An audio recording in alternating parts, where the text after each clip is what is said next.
Hello, my dear students. Welcome to my YouTube channel. My name is Sachin Pawar, and here we are doing the chemistry of ninth class. We will do the total complete science of ninth class here, and in starting, we are doing chemistry. And for now, we have completed two chapters of chemistry, and now we are doing third chapter of chemistry. That is, the name of third chapter is atoms and molecules. Students, दो chapter हमने अभी तक कर लिए हैं. Third chapter का first lecture हमने कर लिया था, जिसका नाम है एटम्स एंड मॉलिक्यूल्स. ठीक है, आज हम सेकंड लेक्चर करने जा रहे हैं. आई होप कि आप सभी ने फर्स्ट लेक्चर बहुत अच्छे से देखा होगा. वहाँ पे हमने डाल्टन्स एटॉमिक थियोरी पढ़ी थी लास्ट क्लास में, और दो हमने वहाँ पे लॉ पढ़े थे. ठीक है, तो आई होप कि सभी ने वो बहुत अच्छे से पढ़ लिए होंगे और सबको समझ भी आ गए होंगे. अगर आपको कुछ प्रॉब्लम है तो आप मुझसे पूछ सकते हैं. एंड आई होप कि सभी ने नोट्स भी कंप्लीट कर लिए होंगे. ठीक है, आज हम देखते हैं अपना second lecture. So students, as you can see on the screen, today's topic is the atom, its size, mass and its symbol.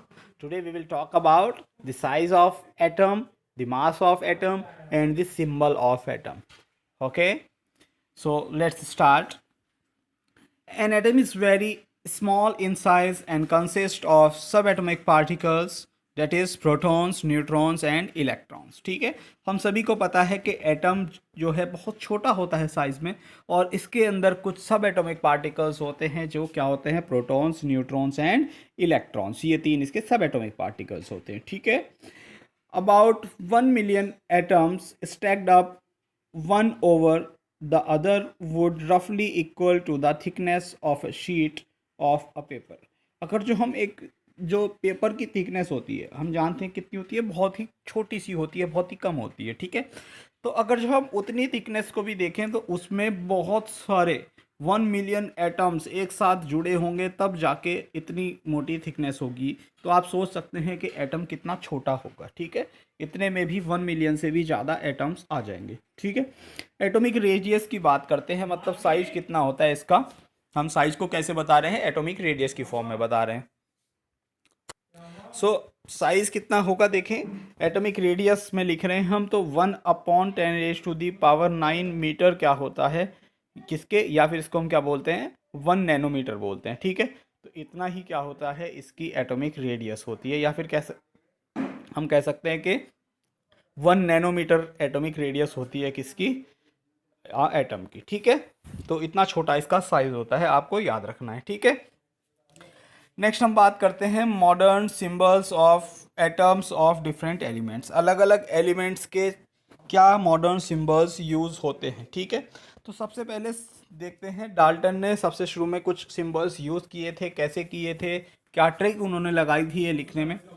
So Dalton was the first scientist to use symbols for elements. Elements के लिए use करने वाले किसी symbol first scientist कौन थे, Dalton थे. He used circles to represent elements. उन्होंने कुछ सर्किल्स और कुछ सिंबल्स यूज़ करे थे उन सर्किल्स के अंदर, जिससे कि वो क्या करते थे, उन एलिमेंट्स को रिप्रेजेंट करते थे. आज के टाइम पे वो यूज़फुल नहीं है, तो हम ज़्यादा डीपली उनको नहीं पढ़ रहे हैं.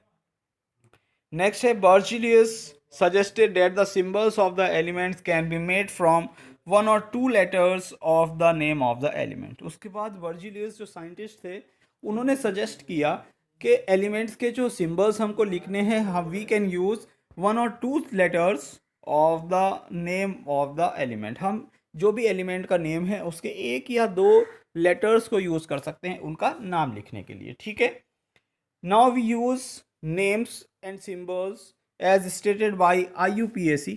आज के टाइम पे जो हम सिंबल्स यूज़ करते हैं या नेम्स यूज़ करते हैं, वो सब किसने, IUPAC ने बताया हुआ है. IUPAC क्या होता है, the international union of pure and applied chemistry. ठीक है, याद रखना है आपको, क्या फुल फॉर्म होता है, the international union of pure and applied chemistry. IUPAC की फुल फॉर्म है ये. ठीक है, many symbols are the first letter or the first 2 letters of the name of the element. जो ज़्यादातर सिंबल्स हैं, काफ़ी सिंबल्स ऐसे हैं कि जिसमें या तो फर्स्ट लेटर यूज़ किया जाता है एलिमेंट के नेम का, और फर्स्ट के साथ कोई दूसरा लेटर. ठीक है, या तो सेकंड लेटर या फिर और कोई सा लेटर, इस तरह से यूज़ किया जाता है. देखते हैं, जैसे कि कुछ एग्जांपल्स यहाँ पे हैं आपकी स्क्रीन पे. कार्बन की बात करते हैं, कार्बन का सिंबल सी, कैपिटल सी, ठीक है। अगर जो एक लेटर किसी में यूज हो रहा है तो फर्स्ट लेटर हमेशा कैपिटल होता है, उसके अलावा जो कोई सेकंड लेटर यूज होता है डेट विल बी स्मॉल, ठीक है। नाइट्रोजन एन, कैल्शियम देखें सी ए, सी कैप्स में लिखेंगे और ए स्मॉल लेटर में लिखेंगे, ठीक है, ये याद रखना है आपको। एल्यूमिनियम ए और एल, ठीक है। तो देखते हैं next point, the symbols of the same elements are form from the first letter of the name and a letter appearing letter in the name. अब देखिए कुछ सिंबल्स इस तरह से बनाए गए हैं कि फर्स्ट लेटर लिया है और कोई सा दूसरा लेटर लिया है जो पीछे आता है कहीं, ठीक है। जैसे क्लोरीन में CHL, तो C लिया है और L लिया है। जैसे मैग्नीशियम में M फर्स्ट लेटर और MAG थर्ड लेटर, ठीक है, मगर जो सेकंड लेटर लिखा जाएगा वो हमेशा स्मॉल होगा, ये याद रखना है। तो कुछ देखते हैं, कुछ ऐसे एलिमेंट्स हैं जो उनके जो हमने उनके नेम्स लिए हैं वो लैटिन नेम से लिए हुए हैं। The symbols for some elements were derived from their Latin, German और ग्रीक नेम्स, या तो लैटिन नेम से या ग्रीक नेम से या जर्मन नेम से हमने कुछ जो लेटर्स हैं उनके सिंबल्स बनाए हुए हैं। फॉर एग्जांपल देखते हैं, यहाँ पे इस टेबल में आपको इंग्लिश नेम लिखे हैं, लैटिन नेम लिखे हैं और सिंबल लिखा है, ठीक है। जैसे सोडियम की बात करते हैं, अभी तक हमने देखा था सोडियम का जैसे एस से शुरू होना चाहिए था, मगर इसका जो सिंबल हम यूज़ करते हैं we it use it by its Latin name. इसका लैटिन नेम क्या होता है, नेट्रियम, इसीलिए इसका सिंबल Na यूज़ होता है, ठीक है। पोटेशियम की बात करते हैं, पोटेशियम का लैटिन नेम क्या होता है, कैलियम, तो इसीलिए इसको K से रिप्रेजेंट करते हैं। आयरन का होता है फेरम, इसीलिए Fe को यूज़ करते हैं। कॉपर का होता है क्यूप्रम, तो इसलिए इसको Cu बोलते हैं। सिल्वर का होता है अर्जेंटम, इसलिए Ag सिंबल यूज़ करते हैं। गोल्ड का होता है ऑरम, इसलिए इसको Au यूज़ करते हैं सिंबल इसका। मरकरी का होता है हाइड्रेटजियम, इसलिए इसको Hg यूज़ करते हैं। लेड का होता है प्लम्बम, इसलिए Pb यूज़ करते हैं। टिन का होता है स्टेनम, इसलिए इसको Sn यूज़ करते हैं, ठीक है। आई होप समझ आया होगा सभी को। तो कुछ तो हमने देखा, कुछ एलिमेंट्स ऐसे ही होते हैं जिनका सिंबल हम उनके फर्स्ट नेम के अकॉर्डिंग लिख लेते हैं। कुछ ऐसे होते हैं फर्स्ट लेटर के साथ साथ कोई अंदर वाला लेटर भी आ जाता है, और कुछ ऐसे हैं जो कि उनके लैटिन नेम के अकॉर्डिंग लिखे गए हैं, ठीक है। नेक्स्ट देखते हैं मॉडर्न सिंबल्स ऑफ एलिमेंट्स। आज के टाइम पे हम किस एलिमेंट के लिए क्या सिंबल्स यूज़ करते हैं, मैंने यहाँ पे कुछ इंपॉर्टेंट्स जो आपके बार बार यूज़ होंगे 9th और 10th क्लास में वो यहाँ पे लिखे हुए हैं, ठीक है। तो देखते हैं, modern symbols of elements are derived from their English और Latin names which are made up of either the first letter, the first and second letter, or the first and a letter appearing later in the name of the element। जो हमने अभी देखा, modern symbols या तो first letter use होता है उसमें, या फर्स्ट लेटर के साथ सेकंड लेटर, या फिर फर्स्ट लेटर के साथ कोई दूसरा लेटर यूज होता है, ठीक है। फॉर एग्जाम्पल देखें, हाइड्रोजन का सिंबल H, ऑक्सीजन का O, बोरॉन का B, कार्बन का C, फ्लोरीन का F, आयोडीन का I, नाइट्रोजन का N, फॉस्फोरस का P, सल्फर का S, बेरियम का Ba, आयरन का Fe, गोल्ड का Au, सिल्वर का Ag, टंगस्टन का W। देखें यहाँ पे मैंने लैटिन नाम नेम लिखे हुए हैं जिनका अलग है, ठीक है, तो जिससे कि आप कंफ्यूज ना हो। नेक्स्ट देखते हैं, निकेल का Ni, मैंगनीज का Mn, कैल्शियम का Ca, chlorine Cl, bromine Br, chromium Cr, cobalt Co, lead Pb, mercury Hg, phosphorus P, sodium Na, potassium K, tin Sn, uranium U, zinc Zn, ठीक है। तो इस तरह से आपको ये लिखने भी हैं, प्लस आपको अभी आज के आज ही ये याद भी हो जाने चाहिए सभी, ठीक है। किस एलिमेंट का सिंबल क्या होता है ये आपको ज़रूर याद रखने हैं, ठीक है, आगे आपको कभी भी प्रॉब्लम नहीं आएगी फिर। नेक्स्ट देखते हैं क्या है significance of symbol of an element.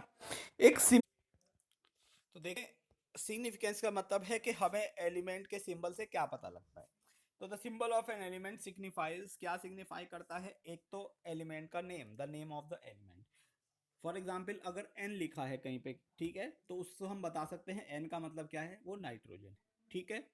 दूसरा, an atom of the element, और ये पता लगता है कि एक एटम का क्या है, एक एलिमेंट है, ठीक है। फॉर एग्जाम्पल देखें, सिंबल एन लिखा हुआ है, इसका मतलब हमें पता लग गया, एक तो क्या है, द एलिमेंट इज नाइट्रोजन। दूसरा, ये पता लगा कि नाइट्रोजन का एक एटम है ये, ठीक है, it is the one atom of the element nitrogen, ठीक है। तो इतनी चीज़ें हमें पता लगती हैं। आई होप काफ़ी कुछ नया है आपके लिए आज। तो इसको पढ़ने के लिए आपको थोड़ा टाइम लगेगा, थोड़ा आपको टाइम देना पड़ेगा इसको, ठीक है। और कोशिश करेंगे आज ही आप इन चीज़ों को लर्न करें, ठीक है। तो इसलिए वीडियो को मैं थोड़ा, इस लेक्चर को आज छोटा ही रखते हैं ताकि आप लोगों को प्रॉब्लम ना आए, ठीक है। तो प्लीज़ इसको पढ़ें, कुछ भी प्रॉब्लम है तो आप ज़रूर पूछें मुझसे, ठीक है। और मैं फिर से वही कहूँगा कि अगर चैनल सब्सक्राइब आप लोगों ने, बहुत सारे बच्चों ने अभी नहीं किया है, तो प्लीज़ चैनल सब्सक्राइब ज़रूर कर दें, ठीक है। Thank you students, that's all for today.